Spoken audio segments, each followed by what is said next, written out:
ಏ ಸೋಮ, ಎಲ್ಲ ನಿಮ್ಮ ಅಣ್ಣ ಹುಡ್ಕೊಂಡು ಊರಿಗೆ ಬಂದ್ರೆ ಎಲ್ಲೂ ಕಾಣಿಸ್ತಾನೆ ಇಲ್ಲ, ಎಲ್ಲೋಗಿದ್ದಾನೆ? ಮನೆಯಲ್ಲೇ ಇದ್ನಲ್ಲ, ಅಲ್ಲಿಂದಾನೇ ಬರ್ತಾ ಇದ್ದೀನಿ. ಹಂಗಾದ್ರೆ ಮೋಸ್ಟ್ಲಿ ಹೊಂಗೆ ಮರದ ಕೆಳಗಡೆ ಹೊಗೆ ಬಿಡ್ತಾ ಇರ್ತಾನೆ ನೋಡು. ಹೊಂಗೆ ಮರದ ಕೆಳಗಡೆನಾ? ಅದೇನ ಅಲ್ಲೇ? ಬಾಸ್ಗೆ ಬೇಜಾರಾದಾಗೆಲ್ಲ ಅಲ್ಲೇ ಹೋಗಿ ಸ್ಟೇ ಆಗೋದು. ಸರಿ ಬಾ, ಹೋಗಿ ನೋಡ್ಕೊಂಡ್ ಬರೋಣ.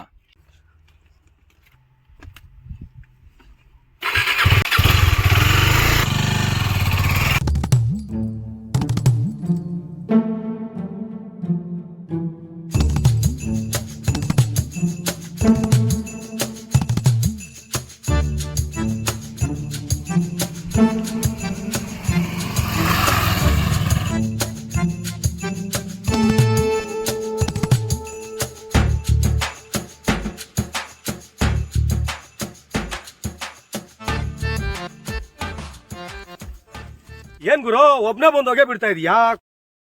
ಕರ್ತಿದ್ರೆ ನಾನು ಬರ್ತಾ ಇರ್ಲಿಲ್ವಾ?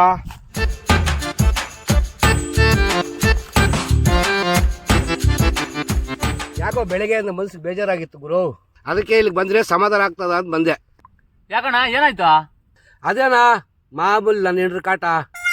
ಓಹೋ, ಈಗ ಅರ್ಥ ಆಯ್ತು ಗುರು. ರೈತನಾಗಿ ಹುಟ್ಟಿದ್ರೆ ಸಾಲದ ಕಾಟ, ಹೆಂಡತಿನ ಕಟ್ಕೊಂಡ್ರೆ ಸಂಸಾರದ ಕಾಟ ಇದ್ದಿದ್ದೇ ಬಿಡು ಗುರು. ಇದೆಲ್ಲ ಕಾಮನ್ ಆಗ್ಬಿಟ್ಟೈತೆ, ಏನು ಮಾಡಕ್ಕಾಗಲ್ಲ. ಅಜ್ಜಿ ಸಿಕ್ಕಿದಾಗ ಸಿಗ್ಲಾಕ್ ಬಿಡೋಣ ಅನ್ನೋ ಕೋಪ ಬರ್ತದ, ಆದ್ರೆ ಏನ್ ಮಾಡೋದು, ಕಟ್ಕೊಂಡಿದ್ದೀನಿ, ಅದು ಕಂಟ್ರೋಲ್ ಆಗಿದ್ದೀನಿ. ಅಣ್ಣ, ನೀನ್ ಬೇಜಾರು ಹೋಗಕ್ ನನ್ನ ಹತ್ರ ಒಂದ್ ಒಳ್ಳೆ ಐಡಿಯಾ ಐತೆ. ಏನು ಎಣ್ಣೆ ಹೊಡೆಯೋದ? ಯಾವಾಗ್ಲೂ ಎಣ್ಣೆ ಹೊಡೆಯೋದು ಬೋರಣ.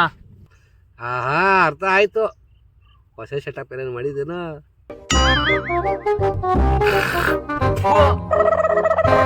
ಮನೇಲಿ ಹೆಂಡತಿ ಎಕಡ ತಕೊಂಡ್ ಆಗ್ತಾ ಇದ್ರು ಚಿಂತೆ ಸಿಂಗಾಪುರ್ ಇಲ್ದಂಗೆ ಸೆಟಪ್ ಅಂತ ಸೆಟಪ್. ಏನ್ ಗುರು, ಇಂತ ಒಳ್ಳೆ ಅಭ್ಯಾಸಗಳು ಇದೆಯಾ? ಓ, ಅಭ್ಯಾಸ ಇಲ್ದಿರಾನೆ ಚಿಂತಾಮಣೆಯಲ್ಲೊಂದು, ಕೈವಾರದಲ್ಲೊಂದು, ಕಳ್ಳೊಳ್ಳೊಂದು ಮೇಂಟೆನೆನ್ಸ್ ಮಾಡ್ತಾ ಇರೋದು. ಅಲ್ಲ ಗುರು, ಈ ವಿಚಾರ ಇದುವರೆಗೂ ನನ್ನ ಜೊತೆಯಲ್ಲಿರೋ ನನ್ನ ನೆರಳಿಗೆ ಗೊತ್ತಿಲ್ಲ. ನಿಂಗೆ ಗೊತ್ತಾಯ್ತು?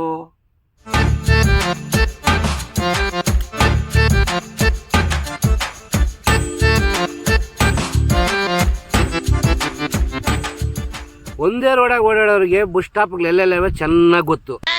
ಅಯ್ಯ, ನಿಮ್ ಸೋದಿ ಸಡ್ಗಿಡ್ರಿ. ನಾನು ಹೇಳಕ್ ಬಂದಿದ್ದು ನೈಟ್ ಬೇಟೆಗೆ ಹೋಗೋಣ ಅಂತ. Wow, super idea. ನಾನು ಯಾವಾಗೋ ಚಿಕ್ಕವನಿದ್ದಾಗ ಹೋಗಿದ್ದಿದ್ದು. ಬ್ಯಾಟೆಗೆ ನಾನ್ ರೆಡಿ ಗುರು. ಐಡಿಯಾನ ಚೆನ್ನಾಗಿದೆ. ಕುಂಟ್ಲಿ ಬೇಟೆಗೆ ಯಾಕಡೆ ಹೋಗೋಣ? ಕುಂದ್ಲಿ ಬೇಟನ ಹಂಗಂದ್ರೆ ಏನ್ ಗುರು? ಕುಂದ್ಲಿ ಅಂದ್ರೆ ಮೊಲ, ನಮ್ಮ ಹಳ್ಳಿ ಭಾಷೆಲಿ ಹಂಗೆ ಕರೆಯೋದು. ಓ ಹೌದಾ, ಸರಿ ಹೋಗೋಣ. ಬೇಡ ಸುಮ್ಮನೆ ಗುರು, ಆ ಬೇಟೆಗೆ ಮನೆಲ್ಲ ಹೋಗಿದ್ದೀವಿ. ಅರ್ಥ ಆಯ್ತು. ಮೊನ್ನೆ ಬೇಟೆಗೆ ಹೋದಾಗ ಮಾಂಸ ಜಾಸ್ತಿ ಸಿಕ್ಕಿಲ್ಲ ಅಂತ ಹೇಳ್ಬಿಟ್ಟು ಇವತ್ತು ಹಂದಿ ಬೇಟೆಗೆ ಹೋಗೋಣ ಅಂತ ನಿನ್ ಪ್ಲಾನು. ಹಂದಿ ಬೇಟೆಗೆ ಹೋಗೋಣ, ನೀನ್ ಫೀಲ್ ಆಗ್ಬೇಡ. ಅಯ್ಯ, ನಾನು ಅದಕ್ಕೆ ಬೇಡ ಅಂದಿಲ್ಲ. ಮತ್ತೆ ಇನ್ಯಾಕ್ ಬೇಡ ಅಂದೆ? ಕುಂದ್ಲಿ ಬೇಟೆ, ಹಂದಿ ಬೇಟೆಗೆಲ್ಲ ಹೋಗಿ ಹೋಗಿ ಬೇಜಾರಾಗ್ಬಿಟ್ಟೈತೆ. ಅದಕ್ಕೆ ಡಿಫ್ರೆಂಟ್ ಆಗಿ ನಮ್ಮ ಅಪ್ಪನವ್ರು ಹೋಗ್ತಾ ಇದ್ದಿದ್ದು ಎಗ್ನ ಬೇಟೆಗೆ ಹೋಗೋಣ. ಸೂಪರ್ ಹೇಳಿ ಸೋಮ. ಬೈಲಾಗ್ನ ಹಿಡ್ಕೊಂಡು ಬೆಂಕಿಯಲ್ಲಿ ಸುಟ್ಕೊಂಡು ಉಪ್ಪು ಖಾರ ಹಾಕೊಂಡು ತಿಂತ ಇದ್ರೆ ಏನು ಮಜಾ ಸಿಗ್ತದ ಗೊತ್ತಾ? ಹ್ಞೂ ಅಣ್ಣ, ನೀನ್ ಹೇಳಿದ್ 100ಕ್ಕೆ 100 ಪಾಲು ನಿಜ ಅಣ್ಣ. ನೀನ್ ಹೇಳ್ತಾ ಇದ್ರೆ ನಂಗೂ ಬಾಯಾಗ ನೀರು ಉರ್ತಾ ಇದೆ. ಅಂದಾಗೆ ಎಕ್ಕಣ ಬೇಟ ಅಂದ್ರೆ ಏನ್ ಗುರು? ಅಯ್ಯ, ಯಾಕನ ಅಂದ್ರೆ ಇಲಿ. ನಮ್ ಅರ್ಥ ಆಯ್ತು. ನಿಮ್ಮ ಹಳ್ಳಿ ಭಾಷೆಗ ಇಲಿನ ಎಕ್ಕಡ ಅಂತಾರೆ ಅಷ್ಟೇ ತಾನೆ?